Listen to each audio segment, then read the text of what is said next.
नमस्कार, news point लेकर हाजिर हूं मैं राजीव। दोस्तों, सोमवार का दिन यानी कल का दिन मोदी सरकार के लिए नई चुनौतियां लेकर आ रहा है। कल से संसद फिर शुरू होगी। पिछला पूरा सप्ताह तो हंगामे की भेंट चढ़ गया और मोदी साहब इस हंगामे से काफी हद तक बचे रहे क्योंकि वो विदेश में थे। लेकिन अब उनकी वापसी हो चुकी है और आज तो तमिलनाडु जाकर प्रचार भी कर लिया, मन की बात रेडियो पे कर ली और लिहाजा अब नरेंद्र मोदी को संसद में आना ही पड़ेगा। वैसे भी सरकार कल से ऑपरेशन सिंदूर पर चर्चा संसद में करेगी, लोकसभा में करेगी। कल लोकसभा में, परसों राज्यसभा में। बताया जा रहा है कि राजनाथ सिंह इसकी शुरुआत करेंगे। सरकार की तरफ से अमित शाह और एस जयशंकर, जो विदेश मंत्री हैं, एस जयशंकर आप जानते हैं, अमित शाह गृह मंत्री हैं, गृह मंत्री और विदेश मंत्री भी अपनी बात रख सकते हैं इस चर्चा के दौरान। मोदी कुछ कहेंगे या नहीं कहेंगे अभी पता नहीं है, मगर विपक्ष ने सरकार को घेरने की तगड़ी तैयारी कर ली है। कांग्रेस ने सभी सांसदों को अगले 3 दिनों तक रहने का व्हिप जारी कर दिया है। गौरव गोगोई, प्रियंका गांधी जैसे सांसद विपक्ष की तरफ से कल बोल सकते हैं। कल संसद के अलावा सुप्रीम कोर्ट में भी जोरदार हलचल रहेगी। एक तो एसआईआर यानी स्पेशल इंटेंसिव रिवीजन जो बिहार में चल रहा है, उस पर सुनवाई होगी कल सुप्रीम कोर्ट में। अगली सुनवाई जो कही गई थी कि 28 तारीख को होनी है, वो सुनवाई होगी। और दूसरी जो है, यानी ये दूसरी बार होगी, और दूसरी सुनवाई है वो होना है जस्टिस यशवंत वर्मा पे। जस्टिस यशवंत वर्मा के बारे में भी आप जानते हैं। लेकिन एसआईआर पर जो कल दूसरी बार सुनवाई होगी, उससे पहले चुनाव आयोग ने बता दिया है कि 24 जुलाई 2025 तक, यानी अभी से 2 दिन पहले तक 7 करोड़ 89 लाख मतदाताओं में से 7 करोड़ 24 लाख मतदाताओं से अधिक मतदाता, 7 करोड़ 24 लाख से अधिक मतदाताओं ने अपने गणना फॉर्म जमा कर दिए हैं। ये प्रेस रिलीज आप देख रहे हैं, ये आज जारी हुई है ये प्रेस रिलीज वहां से चुनाव आयोग की तरफ से, जिसमें कहा गया है कि 22 लाख मतदाताओं की मौत हो चुकी है, मृत्यु हो चुकी है या इस दुनिया से नहीं है, जान जा चुकी है कह सकते हैं। 36 लाख मतदाता नहीं मिले हैं चुनाव आयोग को, पता नहीं कहां चले गए, मिले ही नहीं 36 लाख मतदाता। या स्थायी रूप से कह सकते हैं कि वो स्थानांतरित हो गए हैं या कहीं और शिफ्ट हो गए हैं। 7 लाख मतदाता यानी वोटर्स ऐसे हैं जो एक साथ कई स्थानों पर पंजीकृत हैं, यानी 7 लाख मतदाताओं के पास एक से ज्यादा वोटर आईडी कार्ड हैं। ये आप देख लीजिए, ये तमाम विज्ञप्तियों में ये बातें लिखी हुई हैं। मतलब जिन लोगों के नाम कटे हैं उनके लिए चुनाव आयोग ने अपनी तरफ से कारण बता दिया है। लेकिन कल क्या सुप्रीम कोर्ट में दायर याचिकाओं में उठे सवालों का जवाब चुनाव आयोग दे पाएगा और शीर्ष अदालत यानी सुप्रीम कोर्ट इस पर क्या फैसला लेगी, ये देखना होगा। वहीं कल एक और अहम मामला भी सुप्रीम कोर्ट में रहेगा, जिसके तार सीधे जगदीप धनखड़ के इस्तीफे से जुड़ रहे हैं। कल सुप्रीम कोर्ट में इलाहाबाद हाई कोर्ट के जस्टिस यशवंत वर्मा की याचिका पर सुनवाई होगी। बता दें आपको कि घर में मिले हुए कैश कांड में फंसे जस्टिस वर्मा ने 3 न्यायाधीशों की आंतरिक जांच समिति के निष्कर्षों और भारत के पूर्व सीजेआई संजीव खन्ना द्वारा उनके खिलाफ महाभियोग की कार्रवाई शुरू करने की सिफारिश को चुनौती दी है। जस्टिस वर्मा ने आरोप लगाया है कि जो समिति है, 3 जजों की समिति द्वारा अपनी रिपोर्ट पूरी करने से पहले उन्हें आरोपों का जवाब देने का उचित अवसर नहीं दिया गया। इस पर कल अदालत सुनवाई करेगी। विपक्ष ने भी महाभियोग यानी इंपीचमेंट के प्रस्ताव का नोटिस राज्यसभा में दिया था, जिसे धनखड़ साहब ने स्वीकार किया था। हालांकि अब बीजेपी इस बात को नकार रही है और उसका कहना है कि इस पर चर्चा की शुरुआत पहले लोकसभा से ही होगी, यानी राज्यसभा की तरफ बाद में देखेंगे, पहले लोकसभा में हम बात करेंगे। अब धनखड़ तो चले गए हैं और कहां गए हैं, अभी कहां हैं, वो क्या कर रहे हैं, ये कुछ भी पता नहीं चल रहा है। अब मोदी जी आ गए हैं वापस, तो हो सकता है कि धनखड़ की तरफ से भी कोई खबर आ जाए, वो भी वापस आ जाए। वैसे मोदी के आते ही अब नए उपराष्ट्रपति के चुनाव की हलचल भी तेज है और खबर है कि नया वाइस प्रेसिडेंट बनवाने के बाद ही बीजेपी नए अध्यक्ष के चुनाव के बारे में सोचेगी। और मोदी इस बार वैसा उपराष्ट्रपति चाहते हैं, वैसा वाइस प्रेसिडेंट चाहते हैं जो बिल्कुल उनका अपना हो, 100% मोदी का आदमी हो। यानी कह सकते हैं कि कोई गुजराती हो, यानी गुजरात वाला ही मोदी को उपराष्ट्रपति के रूप में चाहिए। अब देखते हैं कौन गुजरात वाला वहां मोदी का उपराष्ट्रपति बनेगा। वहीं बिहार चुनाव पर भी अब बीजेपी का खास ध्यान है। खासकर चिराग पासवान के बगावती सुर के बाद अब जेडीयू यानी जनता दल यूनाइटेड भी पलटवार कर रही है। तो ऐसे में बीजेपी की ही टेंशन बढ़ रही है कि कहीं मोदी के हनुमान बना बनाया खेल न बिगाड़ दें और नीतीश नाराज न हो जाए। इधर नीतीश कुमार की नई नई घोषणाओं से अपनी कुर्सी बचाने में वो लगे हुए हैं। नीतीश कुमार खुद ही अपनी घोषणाओं से अपनी कुर्सी बचाने में लगे हुए हैं। आज सुबह ही उन्होंने राज्य सफाई कर्मचारी आयोग बनाने का नया ऐलान कर दिया है। राज्य सफाई कर्मचारी आयोग कमीशन बनाने का नया ऐलान, नया फरमान आज जारी किया है नीतीश कुमार ने। लेकिन तेजस्वी यादव ने नीतीश की इस घोषणा की भी धज्जी उड़ा दी है। तेजस्वी यादव ने क्या कुछ कहा है इस ऐलान के बाद, आइए जरा सुन लीजिए। उन्होंने आदेश दिया है कि इसको बनाना जरूरी है। क्या चीज? कर्मचारी आयोग का जो है गठन किया है मुख्यमंत्री। बेचारे लोग को इक्विपमेंट नहीं मिलता है, नाला दिन भर साफ करता है, तनख्वाह समय पे नहीं मिलता है। पहले वो तो करे। चलिए उन्होंने आदेश। तो सुन लिया आपने, उनको तनख्वाह टाइम पे नहीं मिलता, दिन भर नाला साफ करते हैं। सफाई कर्मचारियों की बात हो रही है, पहले वो तो ठीक करें, आयोग बना के क्या करेंगे। चलिए खैर, और आगे बढ़ते हैं। इधर कांग्रेस अध्यक्ष मल्लिकार्जुन खड़गे आज कर्नाटक में थे। उनसे पत्रकारों ने जगदीप धनखड़ के उपराष्ट्रपति पद से इस्तीफा देने की असली वजह के बारे में पूछा। तो उन्होंने कहा है, यानी मल्लिकार्जुन खड़गे ने कहा कि धनखड़ को बताना होगा कि असल में हुआ क्या था, क्योंकि मामला उनके यानी धनखड़ और प्रधानमंत्री नरेंद्र मोदी के बीच का है। धनखड़ ने हमेशा सरकार का पक्ष लिया। उन्होंने यह भी कहा कि जब भी विपक्ष ने मुद्दे उठाने की कोशिश की सभा के अंदर, राज्यसभा के अंदर, चाहे वो किसानों का मुद्दा हो या गरीबों से संबंधित मुद्दा हो या विदेश नीति से जुड़ा हुआ मुद्दा हो, उन्होंने कभी भी विपक्ष को ऐसा करने की अनुमति नहीं दी। ये सवाल पूछे जाने पर कि क्या धनखड़ को किसानों के पक्ष में बोलने के कारण इस्तीफा देने के लिए मजबूर होना पड़ा, तो खड़गे साहब ने कहा है कि मुझे ये सब जानकारी तो नहीं है। वो यानी धनखड़ साहब हमेशा सरकार के पक्ष में रहे, उन्हें बताना चाहिए कि क्या हुआ था आखिर उस दिन। खड़गे ने संवाददाताओं से यह भी कहा बातचीत में कि जब हमने किसानों, गरीबों, अंतर्राष्ट्रीय मुद्दों या विदेश नीति से संबंधित कई मुद्दे उठाए तो उन्होंने राज्यसभा के सभापति के तौर पर हमें कभी मौका नहीं दिया। खड़गे ने यह भी कहा है कि जब हमने गरीबों, महिलाओं, दलितों और वंचितों पर अत्याचार तथा हिंदू मुस्लिम टकराव जैसे मुद्दों पर नोटिस देकर मुद्दे उठाने की कोशिश की तो उन्होंने हमें मौका नहीं दिया। ये धनखड़ के उपराष्ट्रपति पद से इस्तीफे के कारण उनके और मोदी के बीच का मामला है। हमें इस बारे में कोई जानकारी नहीं है। आपको पता ही है दोस्तों कि धनखड़ साहब यानी जगदीप धनखड़ ने 21 जुलाई की देर शाम अचानक चिकित्सा कारणों यानी शारीरिक स्वास्थ्य कारण कह सकते हैं, स्वास्थ्य कारणों का हवाला देते हुए उपराष्ट्रपति पद से इस्तीफा दे दिया था, जिससे राजनीतिक हलकों में अटकलें तेज हो गई। तो कुल मिलाकर बीजेपी या उसके साथ जो भी करने जाते हैं वो फंस जाते हैं। सबसे ज्यादा तो बीजेपी संसद में फंसी हुई है। धनखड़ साहब इस्तीफा दे दिए, उसमें भी बीजेपी फंसी हुई है। बीजेपी का एक नेता कुछ नहीं कह रहा है इस मसले पे, और उसके अलावा सुप्रीम कोर्ट में बीजेपी फंसी हुई है, क्योंकि जब चुनाव आयोग की बात आती है तो बीजेपी चुनाव आयोग के लोग, उनके प्रवक्ता बाद में आते हैं, बीजेपी के लोग पहले आ जाते हैं चुनाव आयोग का बचाव करने के लिए। लेकिन चुनाव आयोग से रिलेटेड, एसआईआर से रिलेटेड जब बात होती है तो बीजेपी के लोग कहते हैं वो तो मामला चुनाव आयोग का है। यानी दोनों हाथ में लड्डू लेकर बीजेपी आगे बढ़ना चाहती है। क्या होगा बीजेपी का हाल कल जब ऑपरेशन सिंदूर पर शुरू होगी बात, और उसके अलावा उधर सुप्रीम कोर्ट में सुनवाई होगी जस्टिस यशवंत वर्मा पे और चुनाव आयोग पे, एसआईआर पे।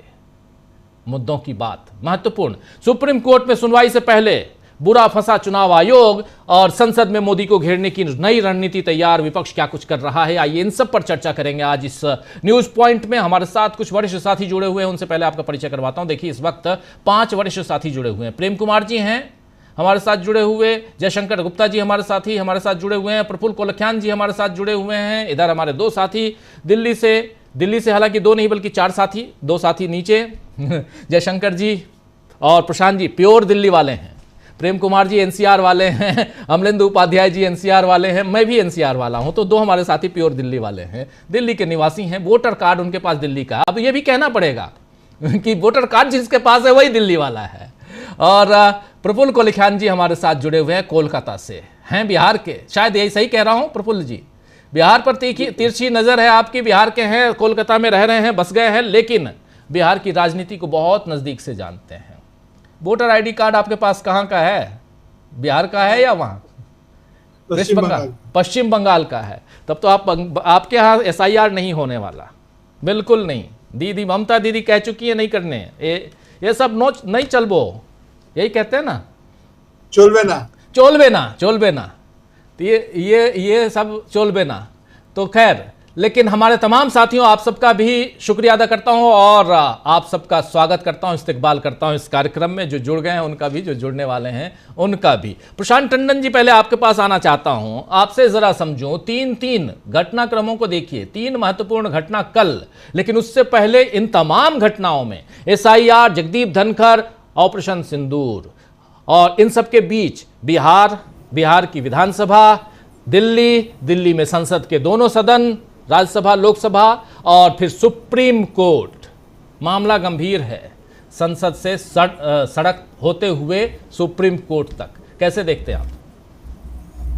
कल राजीव जी, ध्यान तो सुप्रीम कोर्ट में रहेगा और संसद में ऑपरेशन सिंदूर पे चर्चा होनी है। चर्चा पे मेरा जो ध्यान रहेगा कि राजनाथ सिंह जब ओपनिंग करेंगे तो वो जो दावे करेंगे, वो दावे क्या अमेरिकी राष्ट्रपति डोनाल्ड ट्रंप के दावे को खारिज करेंगे? पहली बात। दूसरी बात कि सेना के ही 3 बड़े अफसर इस पे अलग अलग राय दे चुके हैं, और छोटे मोटे अफसर नहीं हैं। Chief of air staff air marshal दे चुके हैं, एयर चीफ मार्शल दे चुके हैं अपनी राय। CDS की एक राय आई है, उसके बाद जो भारत के डिफेंस अटैची हैं उनकी एक राय आई है। तो क्या उनकी राय से अलग कुछ बात करेंगे ऑपरेशन सिंदूर पे राजनाथ सिंह? और इस बात को ध्यान में रखते हुए कि जो 4 एक्यूज जिनकी फोटो आतंकवादियों की जारी हुई थी, जो पहलगाम के हमले में शामिल थे और उन्होंने उसको अंजाम दिया था, वो अभी तक पकड़े नहीं गए। इंटेलिजेंस फेलियर कैसे हुआ? ये सरकार मान चुकी ऑल पार्टी मीटिंग में कि इंटेलिजेंस फेलियर हुआ था जी। तो देखना है कि राजनाथ सिंह संसद में क्या क्या बातें मानते हैं, क्या कहते हैं। ऑपरेशन लोटस कह रहा हूँ, इन लोगों का बीजेपी का नाम आते ही ऑपरेशन लोटस का ध्यान आता है। जी। ऑपरेशन सिंदूर के बारे में ये कहा गया कि वो जारी है। तो वो जारी है तो सीज फायर की घोषणा के बाद उसमें क्या क्या हुआ है ये भी बताना पड़ेगा उनको। अगर आप कहें, या तो आप कहें कि वो कंक्लूड हो गया, अब हम पार्ट 2 करेंगे जब जरूरत होगी, लेकिन अगर उन्होंने कहा कि जारी है, वो सस्पेंड हुआ है केवल, तो वो सस्पेंशन के दौरान क्या घटनाएं नहीं हुई हैं वो भी उनको बताना चाहिए। और एक बहुत अहम बात जिसमें राजनाथ सिंह के भाषण को मैं ध्यान से देखूंगा कि संयुक्त सेनाओं की प्रवक्ता कर्नल सोफिया कुरैशी को बीजेपी के एक मंत्री ने आतंकवादियों की बहन कहा, और विजय शाह उनका नाम है, वो मध्य प्रदेश सरकार में मंत्री हैं, अभी भी मंत्री हैं। उनके लिए राजनाथ सिंह की राय क्या है? क्या वो अपनी डिफेंस मिनिस्टर अपनी सेनाओं की प्रवक्ता को डिफेंड करेंगे पार्लियामेंट में कि नहीं करेंगे? बात ही नहीं तो करेंगे, बोलेंगे ही नहीं, नाम ही नहीं लेंगे। आप जानते तो जब अगर नाम नहीं लेंगे तो ये मान लिया जाएगा कि विजय शाह के साथ हैं आप। जी बिल्कुल। विजय शाह पे आप कार्रवाई नहीं कर रहे हैं, तो इसका मतलब है कि विजय शाह को आप बचा रहे हैं। अगर सहमत नहीं भी हैं तो बचा रहे हैं उसको। तो ये इन कुछ बिंदुओं पे मेरी निगाह होगी।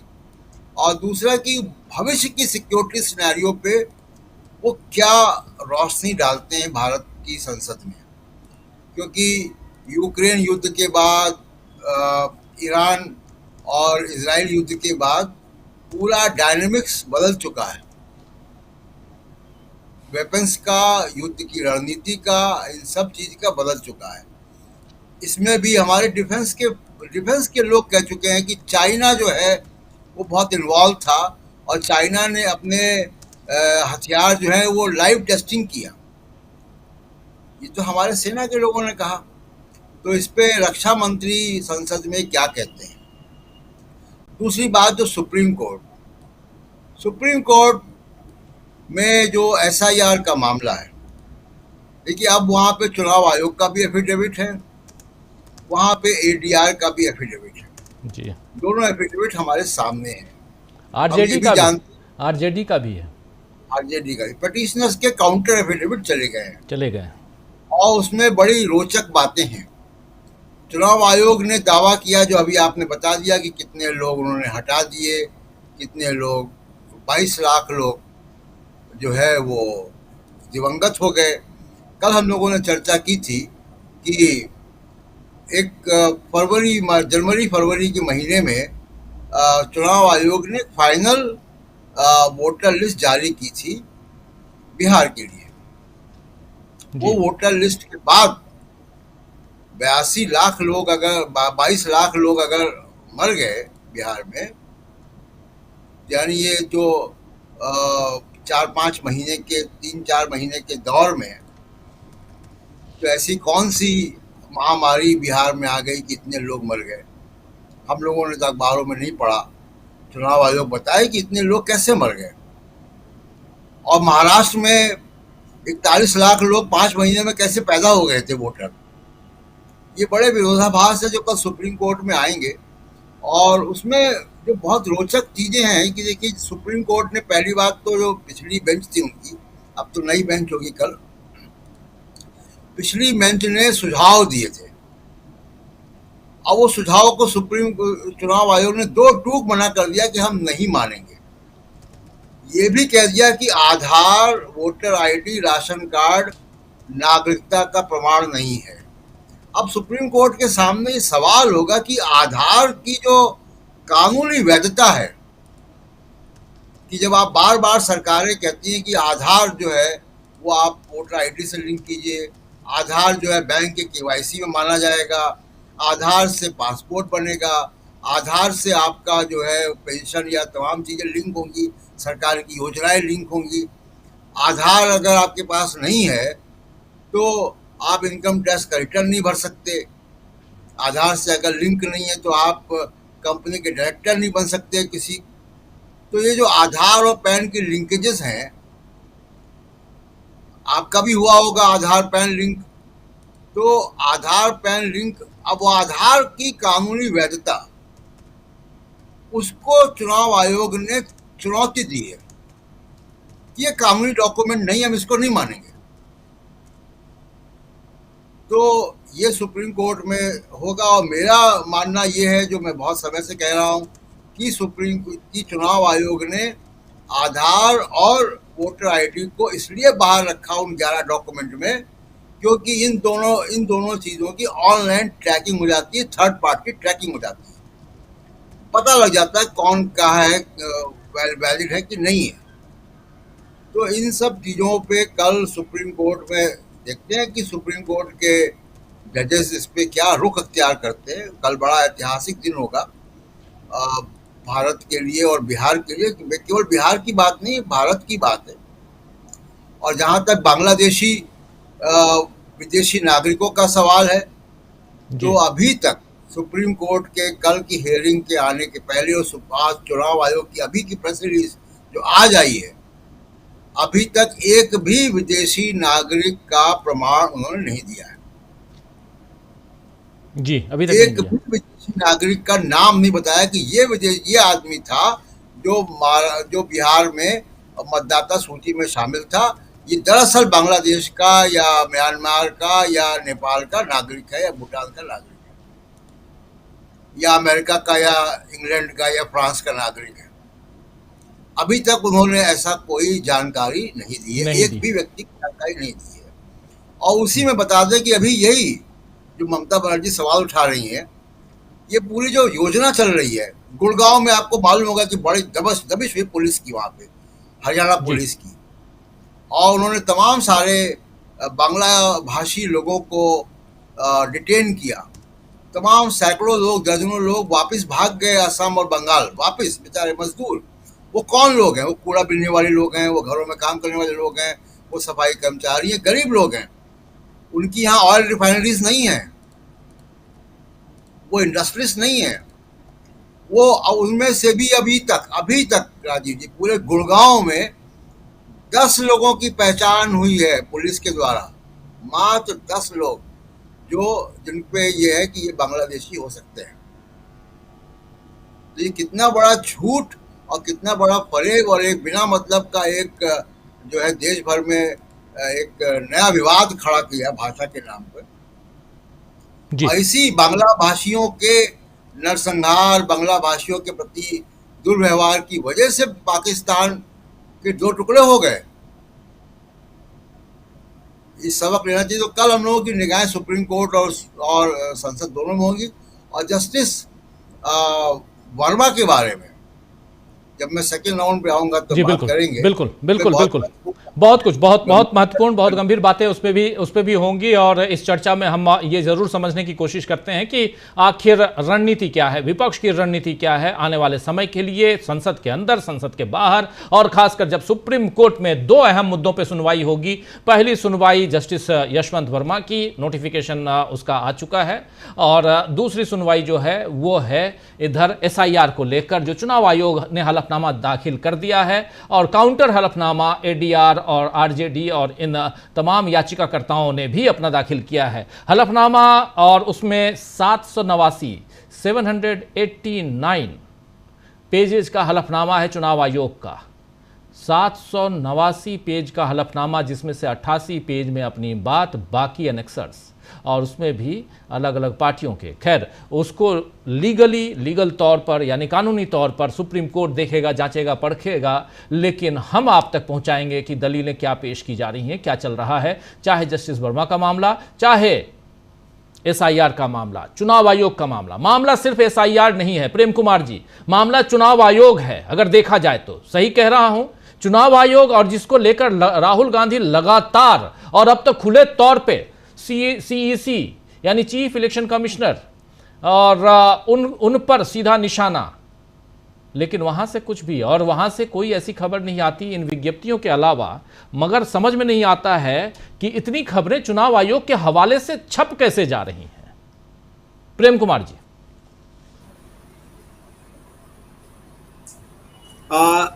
जो राहुल गांधी लंबे समय से एक बात कह रहे थे कि अब लड़ाई स्टेट से है, वही बात घूम फिर करके आ जाती है।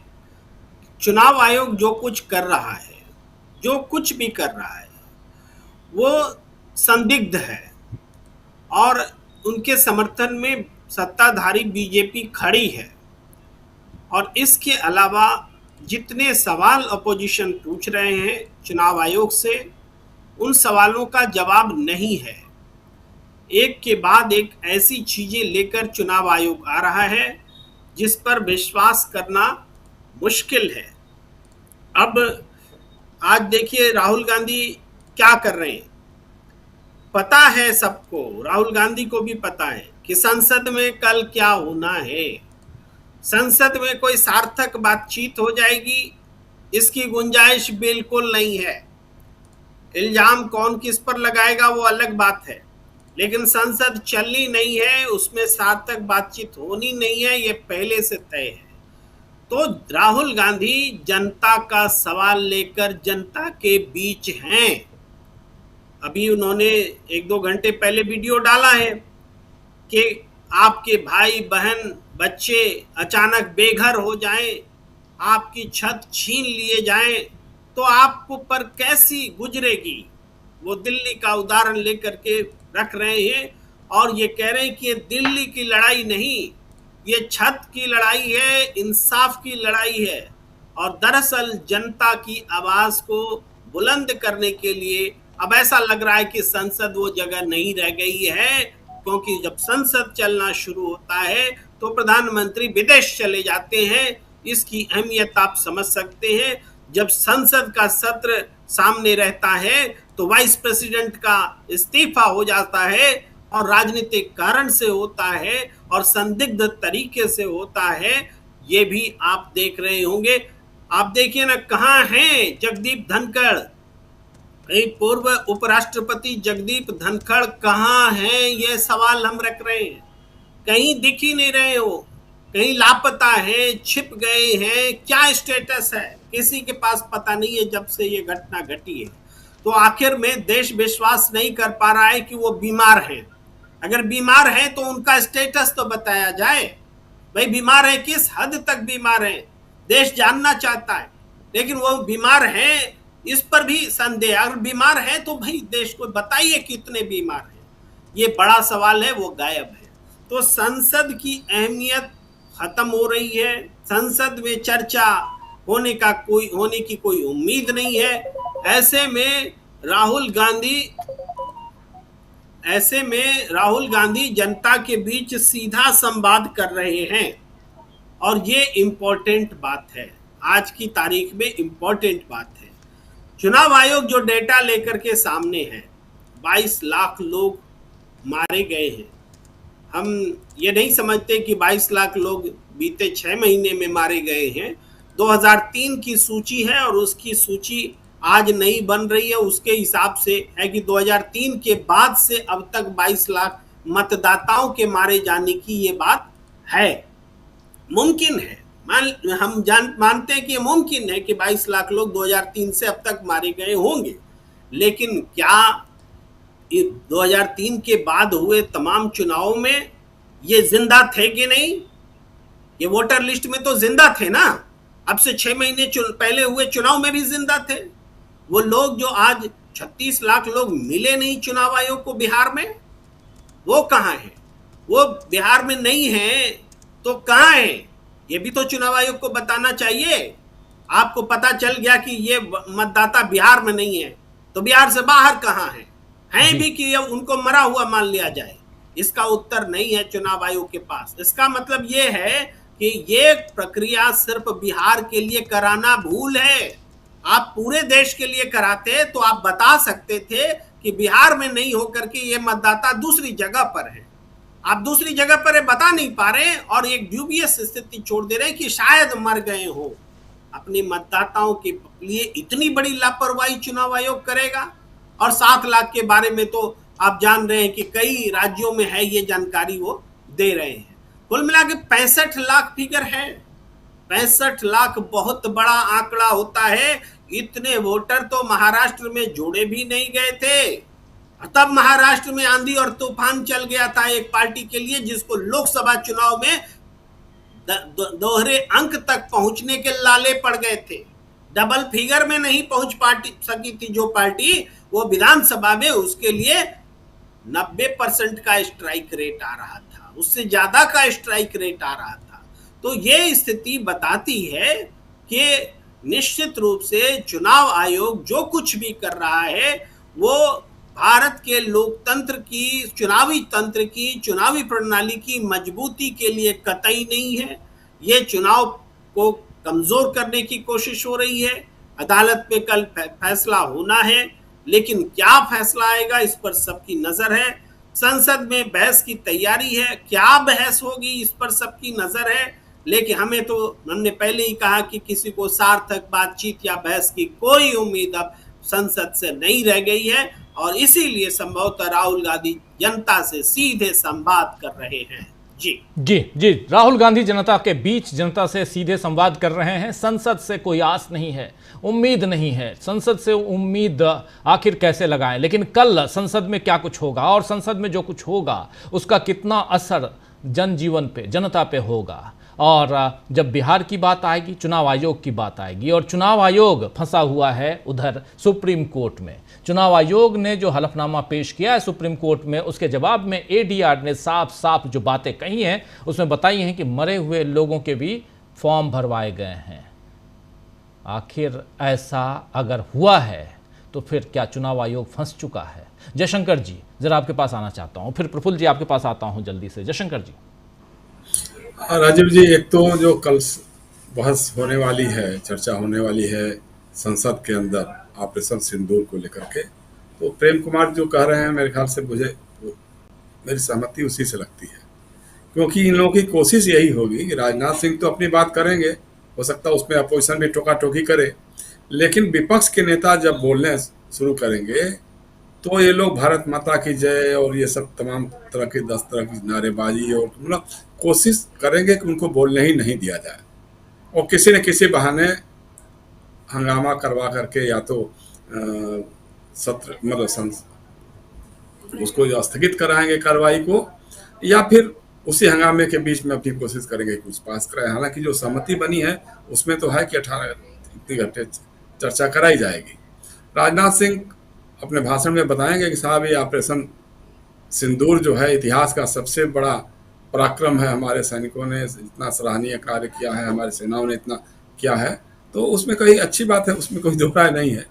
लेकिन जो कुछ बातें हैं जिन पर उनको बताना चाहिए भी, जैसा प्रशांत भी कह रहे थे, हम लोग लगातार कहते हुए आ रहे हैं कि भाई सीधी सी बात है कि अगर ये ऑपरेशन सिंदूर अब तक का सबसे सफलतम ऑपरेशन रहा है, तो पुलवामा के बाद ऑपरेशन बालाकोट सर्जिकल स्ट्राइक क्या था?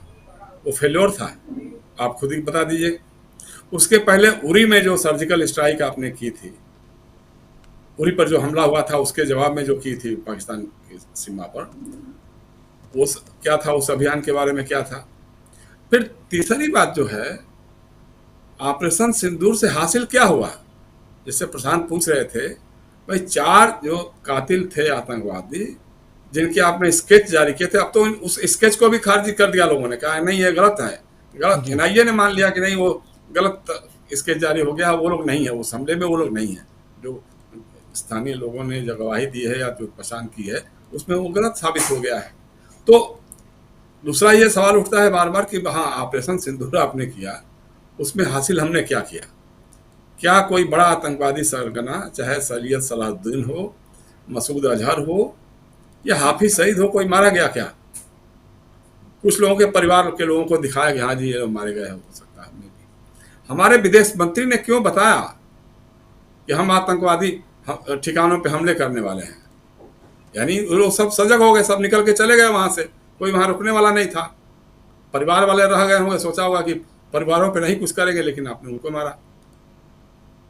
एक दुनिया का देश हमारे पक्ष में खड़ा नहीं हुआ, क्या वजह थी?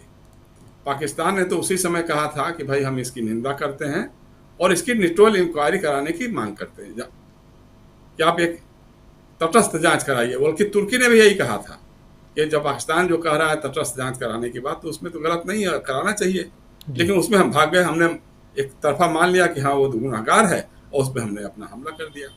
फिर रोज रोज जो हम चिल्लाते रहे हैं संसद से लेकर सड़क तक और भाजपा के कार्यक्रमों में कि पीओके हमारा है, पीओके पे कब्जा करके रहेंगे, तिरंगा वहां फहराएंगे, तो क्यों रुक गए आप भाई?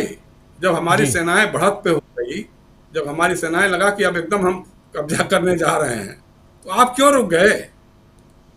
आप कह रहे हैं कि नहीं साहब पाकिस्तान के लोगों ने वो जो गिड़गिड़ाया पाकिस्तान और हम उस पर आप ही। अरे भाई हर बार गिड़गिड़ाता है वो, हर बार यही काम करता है। आपने जो ऑपरेशन सिंदूर को सो कॉल्ड सस्पेंड किया, उसके बाद भी तो उसकी तरफ से हमले होते रहे। मतलब हमारे गृह मंत्री ने कहा कि नहीं, हमारा ऑपरेशन सिंदूर में हमारा कोई नुकसान नहीं हुआ। पुंछ में 25 लोग मारे गए वहां के हमलों में, 25 लोग, एक गुरुद्वारा पूरा तबाह हुआ, कितने परिवार वहां मार दिए गए। हमारे उपसेनाध्यक्ष ने माना कि हाँ हमारे कुछ विमान तो नष्ट हुए हैं, लेकिन उसकी संख्या नहीं बता सकते, ये बात तो है। सुब्रमण्यम स्वामी बार बार कह रहे हैं कि हमारे 5 राफेल विमान मारे गए। वो भाजपा के नेता हैं, वो अभी तक उनकी पार्टी में बने हुए हैं, तो याते आप उन पर मुकदमा करो। भाई चीन के खिलाफ हमारे प्रधानमंत्री आज तक एक लफ्ज नहीं बोल पा रहे हैं, और उसके लिए भी स्वामी का कुछ बयान है, उस बयान को भी सार्वजनिक करके आप देखिए। भाई अगर गलत बोल रहे हैं स्वामी, हो सकता है खुन्नस में बोल रहे होंगे, उनका मिनिस्टर नहीं बनाया, उनको राज्यसभा में नहीं बोला, हो सकता है, तो आप उनको पार्टी से निकालो, उन पर मुकदमा करो कि हमारे प्रधानमंत्री को इस लेवल पर जाकर के वो बदनाम करने में लगे हुए हैं, तो वो आप नहीं कर रहे हैं। तो ये सारी चीज़ें हैं। दूसरा ये वो सवाल तो एक बचता ही है ना भाई, पुलवामा के आतंकवादी हमले के बारे में कोई जांच हुई थी नहीं हुई थी, उसका क्या रिपोर्ट है आज तक पता नहीं चला। फिर दूसरा ये है कि इस हमले के बारे में आतंकवादी कहाँ से आए? आसमान से टपक गए ड्रोन से टपका दिए गए, कैसे हुआ, मतलब कुछ तो बताएंगे आप ना।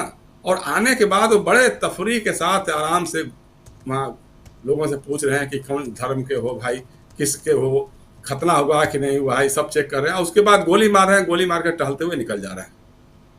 क्या हो रहा है भाई? अगल बगल में कहीं हमारी सिक्योरिटी फोर्सेज थी कि नहीं थी? तो हर समय रहती हैं। तो कैसे कहाँ टहलते हुए चले गए, कहाँ जमीन निगल गई कि आसमान में गुम हो गए? कुछ तो हुआ ना। अभी आज तक कुछ भी पता नहीं चला। तो मेरे ख्याल से राजनाथ सिंह जी को ये सब बात बताना चाहिए। और दूसरी बात, आप कुछ भी बयान देते रहें, भाई ट्रंप तो लगातार कहा, अभी 25वीं बार कहा है, 26वीं बार आज कह दिया, आज 26वीं बार। अच्छा आज 26वीं बार भी कह दिया कि भाई जिस तरह से हमने कंबोडिया थाईलैंड के मामले में कह दिया। जी कहा है कि वो जिस तरह से हमने भारत और पाकिस्तान में संघर्ष विराम कराया, उसी तरह से मेरी कोशिश है कि थाईलैंड और कंबोडिया के बीच में भी हम युद्ध विराम करवा देंगे, वहाँ भी शांति कायम करवा देंगे। हालांकि वो रूस और यूक्रेन के बारे में कुछ नहीं कर पा रहे हैं अभी तक, तो उनका कोई पहल उनकी कोई हुई नहीं, लेकिन वो लगे हुए हैं कि नोबेल प्राइज कैसे मिल जाए, कुछ तो हो जाए, जो भी हो। लेकिन हमारे प्रधानमंत्री को, हमारे रक्षा मंत्री को संसद में बताना चाहिए कि अमेरिका का राष्ट्रपति गलत बयानी कर रहे हैं और हमारे भारतीय मामलों में गलत दखल दे रहे हैं। उन्होंने कोई हस्तक्षेप नहीं किया, लेकिन जब हस्तक्षेप नहीं किया तो हुजूर सबसे पहली सूचना अमेरिका से कैसे आई? न तो पाकिस्तान के डीजीएमओ ने कहा, न हिंदुस्तान के डीजीएमओ ने बताया, न पाकिस्तान के प्रधानमंत्री ने बताया, न हिंदुस्तान के प्रधानमंत्री ने बताया। बताया किसने? अमेरिका ने बताया कि हाँ दोनों देशों के बीच में युद्ध विराम, संघर्ष विराम हो गया है। तो इसका मतलब क्या है? तो कहीं ना कहीं तो आप ये होते हैं, आपको जवाब देना पड़ेगा। वो कहेंगे कि साहब विपक्ष का रवैया बड़ा नकारात्मक रहा, प्रधानमंत्री के बारे में सरेंडर मोदी और क्या क्या कहा गया। भाई विपक्ष के लोगों को सवाल करना चाहिए कि जब 26 नवंबर को मुंबई में आतंकवादी हमले हुए थे, तब भाजपा का रोल क्या था? उस समय गुजरात के मुख्यमंत्री माननीय नरेंद्र मोदी महाराष्ट्र के सरकार के मना करने के बावजूद अगले दिन पहुंच गए थे मुंबई, जबकि सरकार ने कहा था कि अभी ऑपरेशन जारी है, अभी आप 2-3 दिन के लिए टाल दीजिए, जब ऑपरेशन खत्म हो जाएगा तब आइए। कि नहीं माने, अगले ही दिन पहुंचे, वहां जाके बयानबाजी किया कि सरकार पूरी तरह से विफल रही है इस हमले को रोकने में। शिवराज पाटिल का त्यागपत्र हुआ, विलासराव देशमुख का त्यागपत्र हुआ, वहां के गृह मंत्री आर पाटिल का त्यागपत्र हुआ। आपने बीजेपी ने पूरा एक विज्ञापन छापा, पूरे एक पन्ने का विज्ञापन छापा कि जो मुंबई में आतंकवादी हमले को रोकने में विफल रहे हैं उनको परास्त करो, भाजपा को वोट दीजिए, राजस्थान में चुनाव होने वाला था। तो ये सारी चीजें हैं। दूसरा जो है मामला, जो सर का मामला है SIR का जो भी है, तो वो जो सुप्रीम कोर्ट है, मुझे लगता नहीं सुप्रीम कोर्ट से बहुत ज्यादा कोई उम्मीद। सेकंड राउंड में आता हूं, इस पे जरूर थोड़ा और खुल के हम लोग बात करेंगे। जल्दी से प्रफुल्ल जी आपके पास भी आना चाहता हूं। संसद, और संसद में ऑपरेशन सिंदूर पे कल से चर्चा होगी, लेकिन संसद में ही पता नहीं क्या चर्चा हुई, क्या बात हुई कि धनखड़ साहब को इस्तीफा देना पड़ गया। अभी तक लोग पूछ रहे हैं कि धनखड़ साहब को इस्तीफा क्यों देना पड़ गया। जस्टिस यशवंत वर्मा की अगर बात आती है तो फिर बात यही है कि वो भी थे वहां। भाई अगर उपराष्ट्रपति जी ने विपक्ष के नोटिस को स्वीकार कर लिया और खुले तौर पे, क्योंकि कल कांग्रेस ने प्रेस कॉन्फ्रेंस कर ये बताया है कि वहां आधिकारिक तौर पे उन्होंने इसकी पुष्टि की है उनके शब्दों में, कांग्रेस पार्टी की तरफ से अभिषेक मनु सिंघवी ने। तो मामला यहाँ संसद में जो है उसको लेकर ज़रा आपकी टिप्पणी, और सबसे बड़ी चीज़ कि यहाँ पर SIR का प्रोटेस्ट, यहाँ पर ऑपरेशन सिंदूर के बारे में प्रोटेस्ट और अब चर्चा, लेकिन क्या ये बात दूर तक निकल के जाएगी या वहीं गड़बड़ होकर रह जाएगी? प्रफुल्ल कोलखियान जी। सर नमस्कार, सभी को धन्यवाद। देखिए, ऑपरेशन सिंदूर को लेकर के जिस प्रकार से राष्ट्रवादी उन्माद में बातें कही जा रही है, उनका मुझे लगता है कि बार बार सरकार को भी कहना चाहिए, क्योंकि किसी उन्माद और जयकारे का मामला यह है नहीं। विजयोत्सव की बात की जा रही है, विजयोत्सव में तो हमारे उपराष्ट्रपति जी का इस्तीफा ले लिया। हालांकि लोग कह रहे हैं कि उनके इम्पीचमेंट की तैयारी थी, कई बार बातें कही जाती है। हालांकि उपराष्ट्रपति के इम्पीचमेंट का कोई प्रावधान हमारे संविधान में तो नहीं है। हाँ, उनको रिमूवल का प्रावधान जरूर है, वहाँ इम्पीचमेंट जैसा बड़ा शब्द नहीं है। बहरहाल वो तो चले गए हैं। अब ऑपरेशन सिंदूर में देखिए कि ये युद्ध था क्या पूरा? ये तो इस फुल स्केल युद्ध तो ये था नहीं, ये तो टारगेटेड एक्शन था, सरकार यही कह रही। और ये कल अगर पार्लियामेंट में बात उठेगी तो पार्लियामेंट में सरकार क्या इसे युद्ध के रूप में इसकी चर्चा करना चाहेगी या करेगी? क्योंकि हमारे पार्लियामेंट में जो बातें उठती है उसका असर दूर तक जाता है, वो ऑन रिकॉर्ड होगा। तो एक तो यहीं पर है, और विपक्ष के साथ उनकी क्या बातें हुई है नहीं मालूम। ऑपरेशन सिंदूर को लेकर के ठीकी सर ने कहा कि अभी पहलगाम में जो 4 आतंकवादी थे उनका क्या हुआ, किस बात का विजय उत्सव? अभी आप ये कह रहे हैं कि नहीं, वे स्केच जो जारी किए गए हैं वो स्केच गलत हैं, और आप अभी इसको कह रहे हैं, आप दूसरे स्केच की बात कर रहे हैं, यानी कि फिर वहां पर मामले को आप लिपापोती कर रहे हैं। स्केच तो उन लोगों को, जिन लोगों को आपने पकड़ करके 19 साल 20 साल जेल में रख दिया था, अभी अदालत ने फैसला दिया है कि उनके खिलाफ कोई सबूत नहीं था।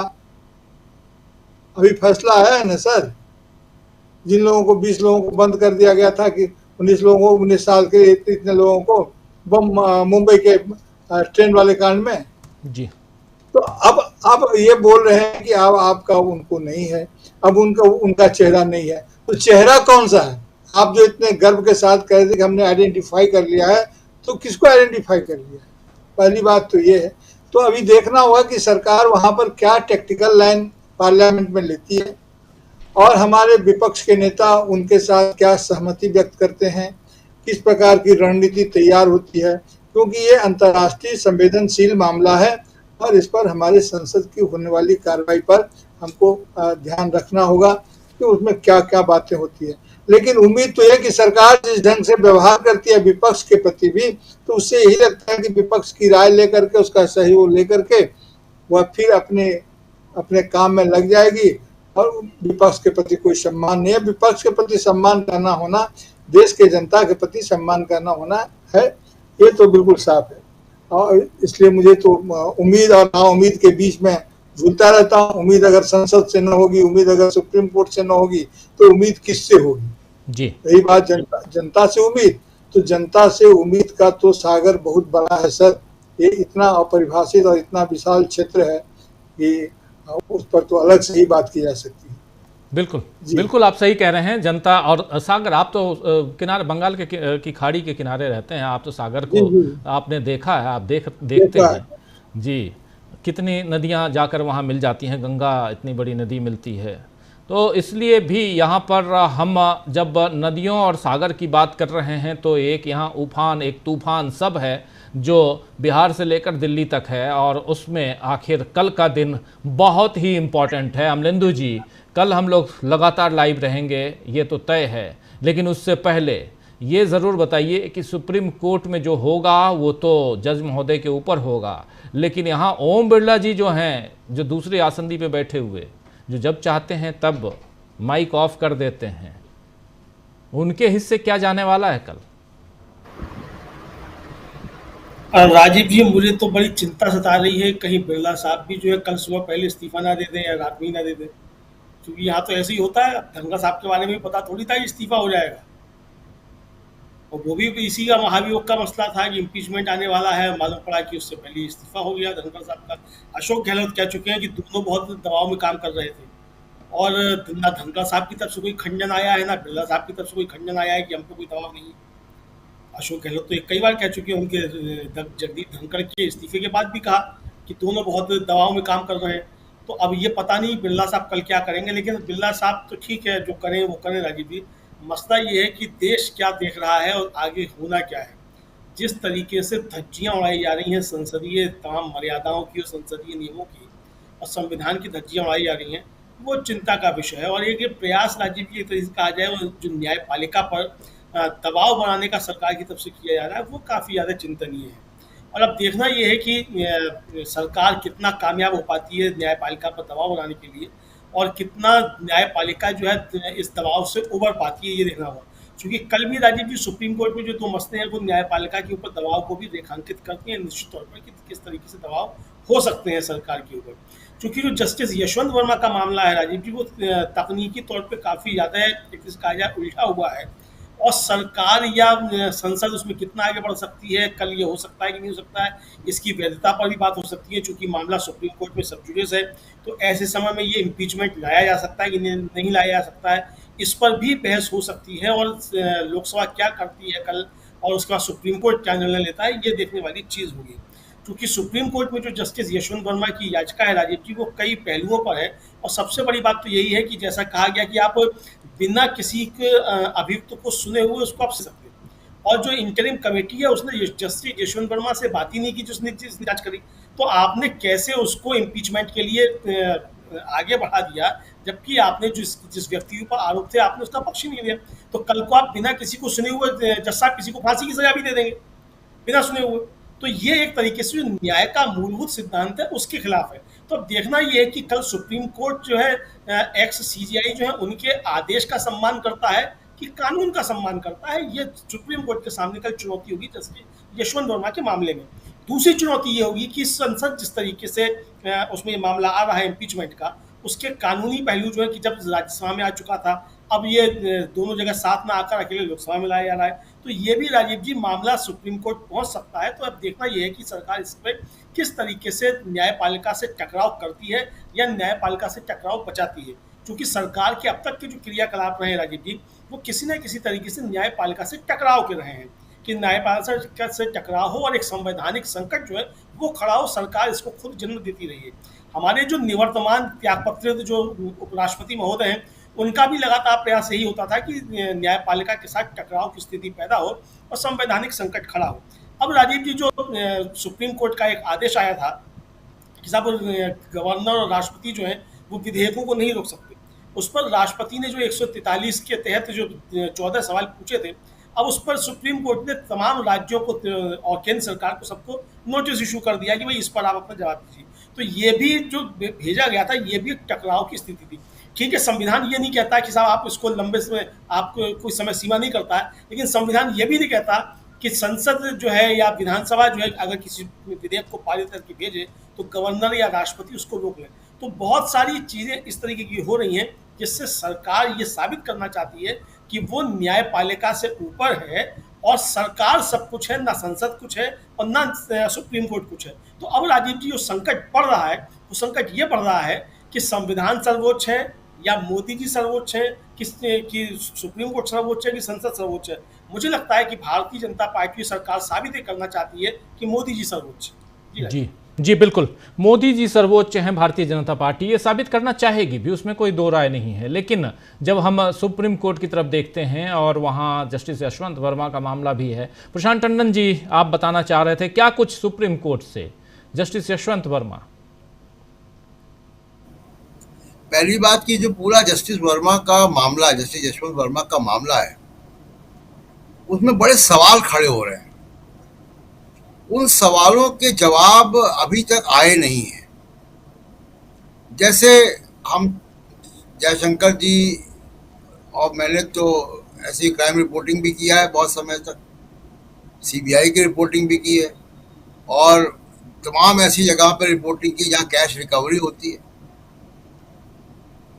तो कैश रिकवरी के कुछ नॉर्म्स होते हैं। अब मैं जरा दो तीन चीज़ें मैं बता देता हूँ और हमारे साथी लोग भी उस पर अपनी राय रखें। एक, कैश रिकवरी जहाँ भी होती है, पहले तो भूमिका बता दूं कि 15 मार्च की रात को जस्टिस वर्मा के आउट हाउस में, यानी घर के बाहर एक कमरा था जो सिक्योरिटी के उनके लोग रहते थे, सीआरपीएफ, उसके बगल में एक कमरा था जिसमें एक लोहे का दरवाज़ा था। वो उस कमरे में आग लगी है और ये कथित तौर पे कहा गया, एक वीडियो सामने आया कि बोरों में नोट रखे हुए थे। कोई इसकी संख्या बताई गई अलग अलग रिपोर्ट में 15 करोड़ या कितना में। अब पहली बात कि कोई जज इतना रुपया वहां कैसे रखेगा, ये कॉमन सेंस की बात है कि बोरे में क्यों रखेगा। दूसरी बात कि जो प्रोसीजर्स हैं कि अगर कहीं कैश मिला है तो उसकी काउंटिंग वहीं होती है उसी स्पॉट में, ये नहीं होता है कि कैश कहीं ले जाया जाए और वहां काउंटिंग हो। इस पे जरा जो स्टैंडर्ड ऑपरेटिंग प्रोसीजर्स हैं वो ऐसे हैं कि कैश की काउंटिंग होती है, बैंक के लोग बुलाए जाते हैं, बैंक के लोग काउंटिंग करते हैं, जो प्रबुद्ध नागरिकों की जो आसपास रहते हो उनकी गवाही होती है, परिवार का एक सदस्य मौजूद होता है इस पूरी प्रक्रिया के दौरान, और वो कैश की काउंटिंग होती है, उसकी इन्वेंट्री बनाई जाती है, एफआईआर होती है, और वो कैश अगर सीबीआई का मामला है तो वो cash state bank of India में जमा होता है। पुलिस का मामला है तो पुलिस के मालखाने में जमा होता है, और 180 दिन के अंदर अगर उस कैश के बारे में जांच एजेंसी कुछ बता नहीं पाती, आरोप सिद्ध नहीं कर पाती है, तो वो कैश एक्यूज को वापस मिल जाता है, इसके घर से बरामद हुआ है। तो क्या ये सब चीजें हुई हैं? क्या पंचनामा हुआ है? क्या एफआईआर हुई है? क्या उसकी काउंटिंग वहीं स्पॉट पे हुई है? और एक बहुत सिंपल सी रूल है राजीव जी कि क्राइम सीन को प्रिजर्व किया जाता है। 15 तारीख को आग लगती है, 16 तारीख को दिल्ली के पुलिस कमिश्नर एक वीडियो जारी करते हैं। वो वीडियो क्लोज शॉट है आग के में जले हुए नोटों का। उसका कोई ऐसा वीडियो नहीं सामने आया कि वो घर कहाँ था, वो कहाँ था, उनका आउट हाउस कहाँ था। वो दिल्ली में जस्टिस वर्मा थे भी नहीं उस वक़्त, उनके परिवार के लोगों को नहीं बुलाया गया। अगले दिन जब जस्टिस वर्मा लौट आए और हाई कोर्ट के रजिस्ट्रार ने मौके पे विजिट किया उस कमरे में पुलिस के साथ, तो वहाँ वो नोट नहीं थे। तो इसका मतलब है कि आपने क्राइम सीन को डिस्टर्ब किया, क्राइम सीन को प्रिजर्व नहीं किया। ये तमाम सवाल जांच में आने चाहिए। वो जांच कब होगी, कैसे होगी, वो अलग बात है, लेकिन जो 3 जजों की जो जजेस की इंक्वायरी कमेटी बनी उसमें भी ये जांच नहीं है। उसमें सिर्फ आया कि आरोप बड़े गंभीर हैं और इनकी जांच, गहन जांच होनी चाहिए। मेरा ये कहना है कि इतनी सुप्रीम कोर्ट ये पहुंच गया मामला पार्लियामेंट तक, और अभी और इम्पीचमेंट की बात आ गई, बेसिक इंक्वायरी कहाँ है? कैसे पता लगे कि ये जो नोट हैं वो कितने थे, उसका सोर्स क्या था, असली थे कि नकली थे? वीडियो फुटेज में आप नहीं पता कर सकते कि नोट असली है कि नकली है। क्या उसकी कोई फोरेंसिक जांच हुई? तमाम ऐसे बड़े सवाल हैं जिनके जवाब अभी मिलने बाकी हैं। मैं किसी को क्लीन चिट नहीं दे रहा हूं, लेकिन ये सवाल तो जो प्रोसीजर्स हैं वो प्रोसीजर तो फॉलो नहीं हुए। 2 विटनेसेस का उसमें गवाह नहीं है, एफआईआर नहीं है, नोट की काउंटिंग नहीं हुई है वहीं स्पॉट पे। और एक बात और बता दें आपको, जब सीबीआई कहीं रेड मारती है या इनकम टैक्स, और जब वहां पर कैश की रिकवरी होती है, तो जो रेडिंग स्टाफ होता है उसकी तलाशी होती है, जाने के पहले और जाने के बाद भी। वो खाली हाथ जाते हैं, खाली हाथ लौटते हैं, अपना कैश भी वो जमा करते हैं कहीं और रखते हैं जी, क्योंकि जो कैश वहां पे रिकवर हुआ है वो उतना ही होना चाहिए जितना रिकवर हुआ है। बैंक के स्टाफ के सामने, परिवार के लोगों के सामने उसकी काउंटिंग होती, लिखत पढ़त होती है, वो स्टेट बैंक ऑफ इंडिया में जमा होता है। लेकिन जब ये बहस चलेगी प्रशांत जी, चाहे ये बहस सुप्रीम कोर्ट में चले या इम्पीचमेंट के दौरान उधर संसद के अंदर चले, ये बातें तो आएंगी जो आप कह रहे हैं, सवाल तो पूछे जाएंगे, काउंटर पार्टी सवाल करेगा। एक बात और मैं बता दूं कि वो जो पैसा स्टेट बैंक में जमा होता है वो ट्रेजरी में जमा होता है। वो ट्रेजरी में सरकार उस पैसे को खर्च नहीं कर सकती कि उससे सड़क बना दे। सरकार उसमें खर्च नहीं कर सकती जब तक कि फाइनल डिस्पोजल नहीं हो जाता कोर्ट केस का। तो ये तमाम सवाल हैं राजीव जी जो कि आए नहीं हैं, उठे नहीं हैं, और ये सवाल उठना जरूरी है सुप्रीम कोर्ट में। और एक आखिरी बात, देखिए हाई कोर्ट और सुप्रीम कोर्ट को हम लोग समझ लें कि दोनों में फर्क क्या है। हाई कोर्ट स्टेट की जुडिशरी का एडमिनिस्ट्रेटिव हेड भी होता है, वो डिस्ट्रिक्ट जजेस के ट्रांसफर भी करता है। वो उनकी सीआर कॉन्फिडेंशियल रिपोर्ट भी लिखता है, उनके प्रमोशन और बाकी चीजें भी करता है। सुप्रीम कोर्ट देश की जुडिशरी का एडमिनिस्ट्रेटिव कोर्ट नहीं है। सुप्रीम कोर्ट का जुरिडिक्शन बहुत बड़ा है, अनलिमिटेड है भारत की टेरिटरी के अंदर, लेकिन वो एडमिनिस्ट्रेटिव कोर्ट नहीं है। हाई कोर्ट एडमिनिस्ट्रेटिव कोर्ट भी है। तो जो इम्पीचमेंट का सलाह देना राष्ट्रपति को सुप्रीम कोर्ट के द्वारा जो उसको चैलेंज किया गया है जस्टिस वर्मा द्वारा, वो बड़ा एक वाजिब सवाल है जिसमें सुप्रीम कोर्ट अपनी राय रखेगा। जी राजीव जी बिल्कुल बिल्कुल, सुप्रीम कोर्ट यहाँ राय रखेगा, लेकिन विपक्ष क्या कितनी तैयारियों में है, विपक्ष कितना घेरने के लिए तैयार है? प्रेम कुमार जी, सुप्रीम कोर्ट में लीगल मामला, ये मामला यशवंत वर्मा का, जस्टिस यशवंत वर्मा का मामला जो है वो हो सकता है कि इधर भी आ जाए। इम्पीचमेंट वाली हालत जो है यहाँ शुरू हो रही है लोकसभा में, वहाँ भी आ जाए, लेकिन विपक्ष यहाँ कहाँ दिखाई देता है आपको? और जब अब तो ये नाम जो है जस्टिस यशवंत वर्मा का, जस्टिस शेखर यादव का नाम जो है वो धनखड़ साहब के साथ भी जुड़ गया है। और धनखड़ साहब के साथ जुड़ने का मतलब है, हालांकि उपराष्ट्रपति सियासी तौर पर किसी पार्टी विशेष का नहीं होता है, लेकिन उन्होंने काम ऐसा किया है कि वो कई बार भाजपा को और खासकर नरेंद्र मोदी को ये बताने दिखाने की कोशिश में लगे रहे कि मैं सबसे ज़्यादा लॉयल हूँ। हालांकि आज बड़े बेआबरू होकर निकाले जा चुके हैं या निकल चुके हैं, लेकिन फिर भी सियासत तो है यहाँ। और वैसे में विपक्ष को कहाँ आप देखते हैं, कितना मजबूत दिखता है विपक्ष? राजीव जी, लॉयलिटी जो है भारतीय जनता पार्टी के भीतर एक शर्त जरूर है, लेकिन इस शर्त पर हर दिन खरा उतरना पड़ता है। लॉयलिटी की जो सीमा है उसको और ऊंचा करके दिखाना पड़ता है, और कभी भी वो खारिज हो जाता है, जैसा कि इस उदाहरण देखने को मिला है। देखिए, जजेस से संबंधित दो मामले थे, एक जो आरएसएस से संबंधित रखने का दावा कर रहे थे इलाहाबाद हाई कोर्ट वाले यादव जी, और दूसरा जस्टिस वर्मा जी जिनके घर से नकद बरामद हुआ। और बहुत विस्तार से प्रशांत जी ने बताया, जिसका सारांश ये है कि जस्टिस वर्मा के घर जो नोट पकड़े गए उनको बचाने के लिए पूरा प्रशासन लगा हुआ था। टीवी चैनल पर तो आकर के OFI ये आपको अग्निशमन विभाग के जो पुलिस अधिकारी थे उन्होंने आके कह दिया कि कुछ हुआ ही नहीं, कोई पैसा मिला ही नहीं, ऐसा भी कह दिया था।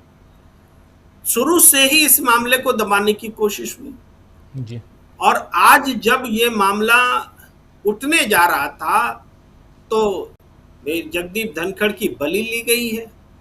तो अब पैसा मिल ऐसे ही थोड़े जाता है, मिल गया का क्या मतलब है? वो पैसा किसका है, कहां से आया है? ये जस्टिस वर्मा के घर तक एग्जैक्टली कितना है जी, कितना है? ये सारे मामले जस्टिस वर्मा के अलावा किसी कल्प्रिट होने के बहुत बड़े सबूत हैं, और चीख चीख कर कह रहे हैं ये पैसा ऑपोजिशन का तो नहीं होगा, ये पैसा किसी काले कारोबारी का हो सकता है, ये पैसा कारोबार का राजनीति से संबंध बनाने वालों का हो सकता है, राजनीतिक संबंध हो सकता है, ये पैसा जुडिशियरी का इस्तेमाल करने वालों का भी हो सकता है। ऐसे बहुत सवाल हम खड़े कर सकते हैं और जो स्वाभाविक रूप से उठते हैं। इन तमाम सवालों की पर्देदारी करने के लिए ही ये सारे वितंडे खड़ा किए जा रहे हैं। हम लोग बात कर रहे हैं धनखड़ हट गए, नहीं हटे, हटना चाहिए, नहीं हटना चाहिए, लोग सब जगह धनखड़ धनखड़। अरे धनखड़ तो एक व्यक्ति है, आज उपराष्ट्रपति गए, कोई और आएंगे। इस उपराष्ट्रपति पद की का जो दुरुपयोग आप बोलिए, चाहे धनखड़ की ओर से हो और चाहे धनखड़ को हटाने के बाद या हटाने वाली शक्तियों की ओर से हो, उपराष्ट्रपति पद तक का दुरुपयोग हुआ है। लेकिन ये क्यों हुआ है, वो कारण बड़ा है, उसकी पर्देदारी की जा रही है। और हम देख रहे हैं लंबे समय से, वे महाराष्ट्र के चुनाव में हमने देखा था, सुना था, टीवी पर कहा था, वो आपको शरद पवार जी के भतीजे अजित पवार ने, कि कैसे गौतम अडानी ने सरकार बनाने के लिए बैठक बुलाई थी और एक सरकार बनाई और गिराई गई। तो आज कहां पर कारोबारी का इस्तेमाल कहां हो रहा है, पैसे का इस्तेमाल कहां हो रहा है, जुडिशियरी तक पर प्रश्न है। और जुडिशियरी पर इसलिए भी प्रश्न है, जो प्रश्न धनखड़ जी ने जुडिशियरी पर उठाए थे कि तुम ही क्लीन चिट दे रहे हो, तुम ही जांच कर रहे हो, सब कुछ तुम ही कर रहे हो, वो सवाल भी यूं ही खारिज करने वाला नहीं था। भाई जुडिशियरी ने आखिर वो बेसिक चीज जो प्रशांत टंडन जी बता रहे हैं, उन जुडिशियरी ने उन सवालों को उठा करके क्यों नहीं रखा, क्यों नहीं इसकी बेसिक जांच करने का आदेश दिया।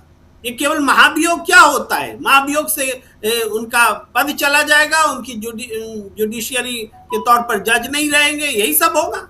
लेकिन रूट कॉज जो है, पैसा कहां से आया, किसका था, कितना था, किसके लिए था, इसका उत्तर पकड़ने के लिए महाअभियोग नहीं, विशेष जांच की और व्यापक जांच की आवश्यकता थी, जिससे बचा गया, जिसमें जुडिशियरी पर भी सवाल उठते हैं और जिसमें राजनीतिक सत्ता पर भी सवाल उठते हैं। अपोजिशन को इन बातों की गहराई पे जाकर के आवाज उठानी पड़ेगी। अब ये आवाज उठ पाती है कि नहीं संसद में, ये बड़ा प्रश्न है। लेकिन अपोजिशन को यहाँ फोकस करना होगा। वो डिरेल करेंगे, ऑपरेशन सिंदूर बोलेंगे, तो विपक्ष घर घर सिंदूर बोल पाता है कि नहीं, ये भी बात सामने दिखेगी। और वो ऑपरेशन सिंदूर पर चर्चा करेंगे तो एसआईआर पर चर्चा होगी कि नहीं, वो भी सवाल, क्योंकि हर सवाल जो है बड़े सवाल है। एसआईआर का सवाल देश के चुनाव को लूट लेने का सवाल है, चुनावी प्रणाली को बर्बाद करने का या उसको रोकने का सवाल है। ये इस तरह से सवाल संसद के सामने बहुत बड़े हैं, विपक्ष के सामने चुनौती बड़ी है, सत्ता पक्ष इसको दबाने में लगा हुआ है और इसी बात पर पूरा देश का ध्यान लगा है कि 28 तारीख को क्या होगा, सुप्रीम कोर्ट से क्या होगा, संसद से क्या होगा, अपोजिशन के तेवर क्या रहने वाले हैं। और अमलेंद्र उपाध्याय जी बहुत सही कह रहे थे, भाई धनखड़ जी के बाद कहीं ओम बिरला का भी तो नंबर नहीं आने वाला है, कुछ और नंबर तो विकेट तो नहीं गिरने वाले हैं। ये बहुत सारी बातों पर देश की नजर रहेगी। जी। शायद ओम बिरला साहब लॉयल्टी में नंबर 1 पे हैं, तो इसलिए शायद उनका विकेट न गिरे, लेकिन धनखड़ साहब थोड़ा इधर उधर कर गए, इसलिए हो सकता है ऐसा हुआ हो, जो भी हुआ हो।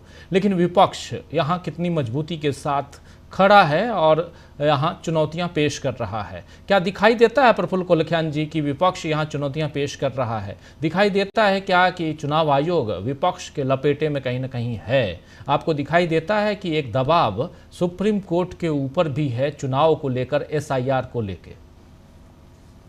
सर इजाजत हो तो पहले मैं जरा इस पर जो justice Verma, honourable justice Verma के केस पर जो कैस का मामला है, प्लीज उस पर एक लाइन ये कहूँ कि देखिए, जैसा कि सर ने कहा, ये निश्चित रूप से इन्वेस्टिगेटिंग एजेंसीज की डिस्क्रिपेंसी का मामला तो है ही। इसमें प्रोबेबिलिटी बहुत सारे हैं, लेकिन उसके जो बोलते हैं टिनेबिलिटी बिल्कुल नहीं है। आप इसको एक निष्कर्ष पर नहीं पहुंच सकते। मैं बिल्कुल तकनीकी शब्दावली में कह रहा हूँ। There are so many spot of probabilities, but there is nothing to be tenability, जिसको आप साबित कर सकें और इस पर आप नेरो डाउन कर सकें कि ये है, क्योंकि इन्वेस्टिगेटिंग अथॉरिटी ने बहुत सारे, अब जानकर या अनजाने में, इसको डिस्क्रिपेंसी उसमें लाया है। बहुत सारी तकनीकी बातें। अब विपक्ष का काम तो ये होगा कि अगर ये सही जांच नहीं हुई है तो जांच करने वाले एजेंसी को भी जवाबदेह ठहराए। हमारे यहाँ जो नहीं होता है, हमारे यहाँ जो जिस पर जांच किया जाता है उसकी जांच सही से हुई या नहीं हुई, बस इतना ही देखा जाता है। जांच करने वाले का अगर कोई मैलाफाइड इंटेंशन है तो उस पर विचार नहीं होता है। तो विपक्ष के पास तो एक ये रास्ता होगा। दूसरी बात, मैं ये तो अभी कोर्ट में है, कल देखिए कि क्या होता है। प्रशांत सर ने बहुत बढ़िया ढंग से इसको कहा। देखिए, अगर हमारे इसको नोटबंदी क्यों कहा जा रहा है, अगर मान लीजिए कोई काउंटरफिट एक मैंने करेंसी अगर मार्केट में है, कोई फेक 500 रुपया का नोट अगर कहीं पर पकड़ा गया है, तो क्या मेरी जेब का नोट इनवैलिड हो गया? ये किया जा सकता है। कहीं आधार कार्ड अगर गलत हो गया है, तो उससे मेरा आधार कार्ड कैसे गलत हो जाएगा? मेरे आधार कार्ड पर उस भारत सरकार का लोगो है, उस पर शेर दहाड़ रहा है, उस पर गवर्नमेंट ऑफ इंडिया लिखा हुआ है, और जहां पर उसके पीछे में भी जो दिया है, बैक साइड में भी जहां लिखा है, जहां यूएआईडी का नाम है, वहां भी इंडिया लिखा हुआ है। How government agency can deny और डिमीन, उसको कैसे छोटा कर सकते हैं जो अशोक स्तंभ के साथ दिया गया डॉक्यूमेंट है कि ये आपका नहीं है, जब तक कि उसके खिलाफ कोई सबूत वो न ले आए।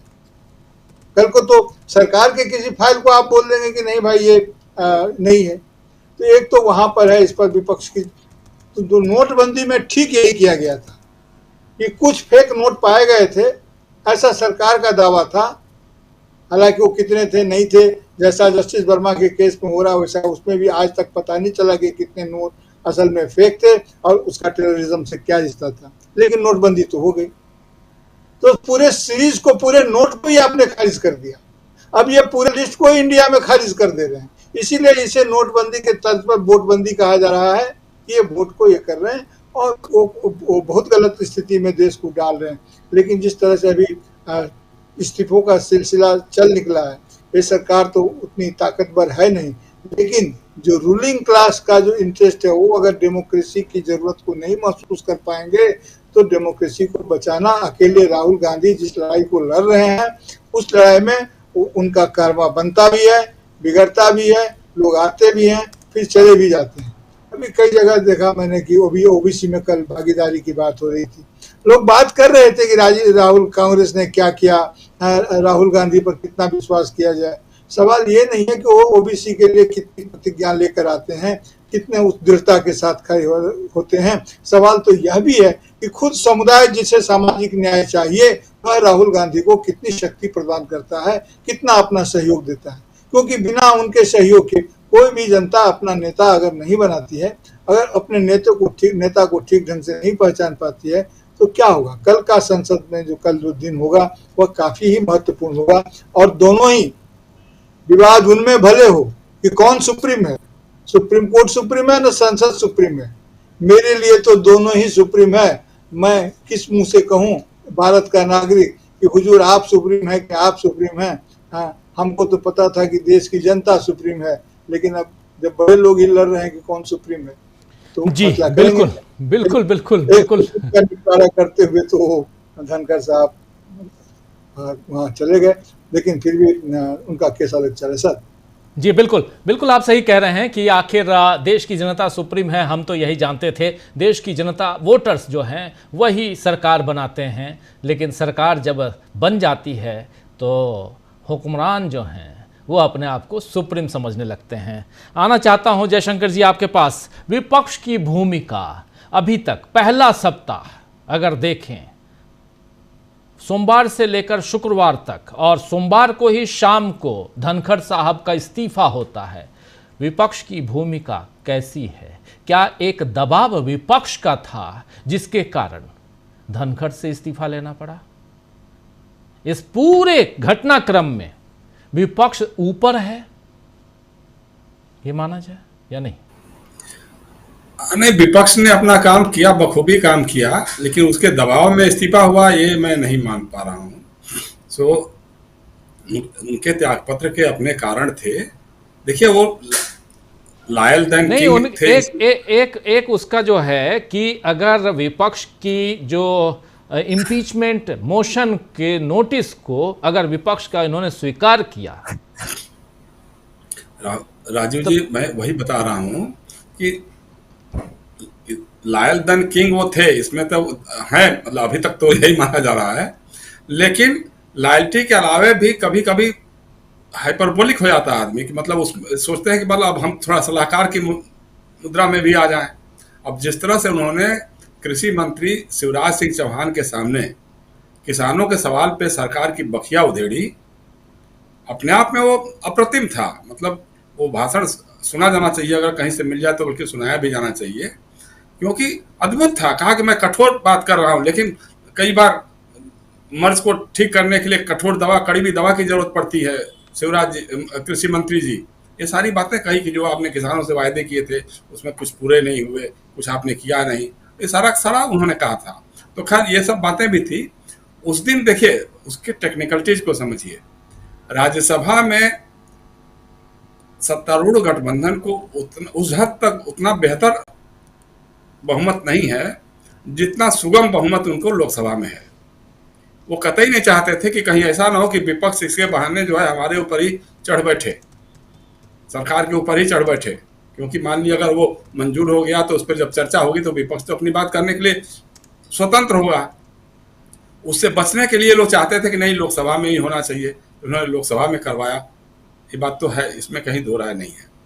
लेकिन जिस अपमानजनक ढंग से उनको बर्खास्त किया गया, हम त्यागपत्र उत्तर बात नहीं करते भाई, एक त्यागपत्र का लिखा हुआ ड्राफ्ट उनको दिया गया, कहा कि इस पर दस्तखत कीजिए और जाकर के राष्ट्रपति भवन दे करके फिर उसको घोषित कर दीजिए।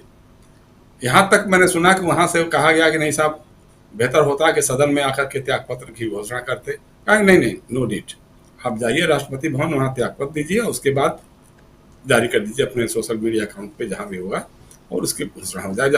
जब घोषणा हो जाएगी तब तो आप फिर राज्यसभा में जा ही नहीं सकते हैं। जब एक बार त्यागपत्र आपका हो गया, स्वीकार हो गया, तो फिर तो राज्यसभा में ऐसे भी नहीं जा सकते हैं। फिर आपके लिए विदाई भाषण उसका कोई मतलब नहीं रह जाता है, क्योंकि उपराष्ट्रपति के नाते जाते थे ना वहाँ, राज्यसभा के सदस्य तो थे नहीं। जब आप उपराष्ट्रपति नहीं रहेंगे तो जाएंगे कैसे? तो एक बात है। अब तमाम तरह की अटकलें हो रही हैं, जैसे आपने भी कहा कि किसको उपराष्ट्रपति बनाएंगे, कैसे क्या करेंगे लोग। मेरे ख्याल से भाजपा अपना ही कोई आदमी इस बार बनाएगी। वैसे नाम तो कभी रामनाथ ठाकुर का भी चला दे रहे हैं, कभी नीतीश कुमार का भी चला दे रहे हैं, कभी राजनाथ सिंह का भी चला दे रहे हैं, लेकिन मोदी जी की जो कार्यशैली है उसके हिसाब से कतई नामों में से कोई नहीं होने वाला है। अगर होने वाले होंगे तो उनके एक मित्र हैं ओम प्रकाश माथुर जी, जो राजस्थान से ही हैं और राज्यपाल हैं, या फिर अपने ये थावर चंद गहलोत जी हैं, जो लंबे समय तक संसदीय अनुभव उनको है, मंत्री, केंद्रीय मंत्री भी रहे हैं, पार्लियामेंट्री बोर्ड के मेंबर भी रहे हैं। इस तरह के कुछ नाम है जिस पर विचार कर रहे हैं लोग। लेकिन सबसे मजेदार, विश्व की सबसे बड़ी पार्टी कोई ना कोई एक बहाना लेकर के अपना राष्ट्रीय अध्यक्ष नहीं चुन पा रही है। जी। कोई एक बहाना आ जाता है जिसके चलते वो नड्डा जी कंटिन्यू किए जा रहे हैं। मतलब कमाल है। लोकसभा चुनाव सर पे है इसलिए नहीं होगा, कोई विधानसभा का चुनाव है इसलिए अध्यक्ष का चुनाव नहीं हो पाएगा, राज्यों में चुनाव नहीं हो पाए संगठनात्मक इसलिए राष्ट्रीय अध्यक्ष का चुनाव नहीं होगा। अब अगर हो भी गए तो फिर अब उपराष्ट्रपति के चुनाव में बिजी हैं हुक्मरान, तो फिर संगठन के कौन देखे। तो ये सारी चीजें हैं। लेकिन दूसरी बात जो मैं कह रहा था जब कि SIR की बात जो सुप्रीम कोर्ट में है, देखिए हमारी सुप्रीम कोर्ट के बारे में एक चीज भी समझ लीजिए आप, कि वो लोग कमेंट्स बहुत अच्छे करते हैं। हमारे जजेस कमेंट्स बहुत करते हैं, सुनवाई के दौरान बहुत अच्छे कमेंट्स करते हैं, और उनके कमेंट्स को देखकर लगता है कि अब तो फैसला एकदम ऐसा ही होने वाला है। या जब भाषण करते हैं वो जाकर के कहीं पे, तो लगता है कि इनसे क्रांतिकारी और इतने न्यायविद, इतने ईमानदार और इतने तटस्थ न्यायविद तो मिलेंगे नहीं खोजने से। लेकिन जब फैसले आते हैं तो फैसलों में बात झलकती नहीं है। मुझे संदेह है कि इस मामले में भी कोई बहुत क्रांतिकारी फैसला आएगा, ऐसा मुझे नहीं लगता है। हालांकि जो चुनाव आयोग जिस ढंग से बेनकाब हुआ है, अपोजिशन के लिए एक ही चीज है कि अपोजिशन मजबूती से, मुस्तैदी से खड़ा रहे। संसद, सुप्रीम कोर्ट से लेकर सड़क असली चीज है। जैसा अभी प्रफुल्ल जी कह रहे थे कि जनता ही मालिक है। देखिए संविधान में अब जगदीप धनखड़ जी ने तो बहस ला दिया था कि साहब वो न्यायपालिका से ज्यादा बड़ी है विधायिका। अब इसमें कहीं कोई नहीं, संविधान चारों जो तीनों अंगों को बनाया है, कार्यपालिका, विधायिका और न्यायपालिका, वो तीनों के अपने अपने काम है। विधायिका कानून बनाएगी, कार्यपालिका उस पर अमल करेगी, और उसमें कहीं कोई गलत होगा तो न्यायपालिका उस समीक्षा करेगी और उस पर फैसले सुनाएगी कि ये गलत हो रहा है या सही हो रहा है। चुनाव आयोग में जरूर ये लोग कह सकते हैं कि साहब तो ऑटोनोमस बॉडी है, उसके फैसले पे कैसे हम कुछ कर सकते हैं। लेकिन जो हो रहा है, जिस ढंग से आपने 32 लाख लोगों को या इतने लाख लोगों को मतदाता सूची से बाहर कर दिया है, कहा कि वो मिल नहीं रहे हैं, तो इसमें बहुत सारे लोग वो हो सकते हैं जो गुजरात, पंजाब, हरियाणा या अन्य राज्यों में जाकर के काम कर रहे होंगे, लेकिन वोटर वो वहाँ रहते हैं बिहार में या यूपी, पूर्वी उत्तर प्रदेश में। मुझे याद अच्छी तरह से जब पंचायतों के चुनाव होते थे तो जो उम्मीदवार थोड़ा धनाढ़ टाइप के लोग होते थे, वो अपने रिश्तेदारों को, परिचितों को बुला करके लाते थे वहां से, और आने जाने का दोनों तरफ का किराया देते थे, और जितने दिन छुट्टी पर रहेंगे उसका वो पैसा तनख्वाह भी देते थे कि भाई आपका हर्जा नहीं होने पाए, क्योंकि चुनाव जीत जाएंगे तो चुनाव जीतने के बाद तो उनको लाखों के बारे नारे करने होंगे। तो वो लोग वोटर थे या वोटर देते थे। भाई चुनाव आयोग की ड्यूटी बनती है कि अगर वो मतदाता पंजाब में है तो आप स्क्रीन कर लीजिए, साफ बात है। पंजाब में है तो बिहार में नहीं रह सकता है, या पंजाब की छोड़ेगा या बिहार की छोड़ेगा, तो वो तो एक अलग विषय हो सकता है। लेकिन इसी मतदाता सूची के आधार पे तो आपने लोकसभा का चुनाव कराया है, तो जो जीते हमारे प्रधानमंत्री जी या बिहार के जो सांसद जीत के आए हैं, तो उनके चुनाव पर प्रश्न चिन्ह लग जाएगा कि ये लोग कैसे वोट दे दिए, इनका वोट पोल हुआ था कि नहीं हुआ था। तो ये सब विषय बहुत ये है, विस्तृत है, इस पर विचार करने की जरूरत है। लेकिन ये आपको बिहार विधानसभा के चुनाव से पहले ही क्यों समझ में आया? जब राष्ट्रीय जनगणना होने जा रही है, उसकी सूचना जारी कर दी गई है, तो उसके बाद भी कर सकते थे आप, ऐसी कोई ऐसा तो पड़ा नहीं था। और विदेशी नागरिक चिल्ला चिल्ला करके लोग थक गए। हम तो जब से सुन रहे हैं, मतलब दशकों से सुन रहे हैं, और कहीं कोई मिलता नहीं है इनको। कभी किसी को पकड़ लिया, बाद में उसका भी प्रूफ हो गया कि नहीं वो नहीं है। तो इस तरह की कार्रवाई चली है। लेकिन ये है कि संसद में विपक्ष को एक मौका मिला है अपनी बात रखने का, और जब महाभियोग की बात आएगी, मुझे लगता है कि विपक्ष को तुरंत सवाल करना चाहिए कि अगर जस्टिस यशवंत वर्मा के खिलाफ महाभियोग की सुनवाई होगी तो जस्टिस शेखर यादव के खिलाफ भी होनी चाहिए, क्योंकि उनके जो बयान थे वो ज्यादा खतरनाक थे। उनके जो बयान थे वो संविधान और न्यायपालिका को धता बताने वाले थे। तो उस पर जरूर होनी चाहिए चर्चा, उस पर भी महाभियोग की बात होनी चाहिए। और दूसरी बात देखिए, प्रशांत ने बहुत अच्छी तरह से समझाया कि जस्टिस वर्मा के मामले में उनके घर कैसे मिला, जांच में क्या क्या होता है। हम लोगों ने, सही बात, हम लोगों ने कवर किया, हमको ये सारी बातें मालूम है। जस्टिस वर्मा का ये बयान बहुत महत्वपूर्ण है कि भाई जांच समिति ने हमसे बात नहीं किया और ये पता करने की कोशिश नहीं की कि वो पैसा किसका था, किसका पैसा था वो, ये अभी तक नहीं। जस्टिस मार्कंडे काटजू का इसमें एक लंबा इंटरव्यू हमने सुना था। हम पहली बार जाने कि वो यशवंत वर्मा जी हमारे इलाहाबाद से ही हैं और बहुत ही संभ्रांत परिवार, बहुत ही मतलब नैतिकतावादी परिवार के सदस्य हैं वो। उनके पिताजी भी जस्टिस रहे हैं, जस्टिस अमरेंद्र नाथ वर्मा। मुझे अच्छी तरह से याद है कि आपातकाल के बाद उनको जज बनाया गया था, और उससे पहले मैंने उनको जनता पार्टी का सदस्य बनाया था। और जिस दिन वो जज बने उस दिन उन्होंने मुझे खुलवा करके बुलवाया, कहा जयशंकर अब मैं जज बन गया हूँ, अब मैं किसी पार्टी का सदस्य नहीं हो सकता हूँ, तो मेरा तुरंत खोज करके लाओ और मेरा जो मेंबरशिप का फॉर्म है उसको फाड़ो। तो मैंने खोज करके निकाला था उसको, तो मुझे ये अच्छी तरह से याद है। लेकिन देखिए, ये बात सही है कि उनके कैंपस में पैसा मिला है, लेकिन जो भी अक्लमंद आदमी होगा, पढ़ा लिखा जस्टिस थोड़ा बहुत तो पढ़ा ही लिखा होगा, हम लोगों से तो थोड़ा ज़्यादा ही समझदार होगा कि जो फैसले करता है वो पैसे को कैसे ठिकाना लगा, अगर उनका अपना होगा तो उसको कैसे ठिकाने लगा सकते हैं। आउट हाउस में तो नहीं रखने जाएगा वो। तो ये थोड़ी सी मतलब अकल्पनीय बातें लगती हैं। इस पर पता नहीं लोगों जांच समिति की का ध्यान क्यों नहीं गया, कैसे नहीं गया, पता नहीं कैसा नोट था, क्या नोट था, किसका नोट था।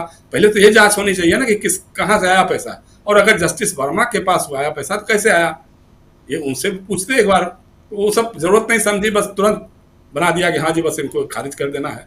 अब चूंकि जुडिशरी से उनको निपटना था तो अपना बना लिया। अब जुडिशरी को था कि साहब हमारे दामन पे दाग है, तो कहीं अगर हम कुछ इस ढंग की बात करेंगे तो लोग कहेंगे कि साहब ये भी मिले हुए हैं, तो उस डर से उन्होंने ये नहीं किया। लेकिन मुझे अभी भी लगता है कि मार्कंडे काटजू की बात जो है वो महत्वपूर्ण है, उसको सुना जाना चाहिए। और जस्टिस यशवंत वर्मा के बारे में जो भी हो, सुनवाई हो, तो उसकी जांच पूरी की पूरी मुकम्मल जांच होनी चाहिए।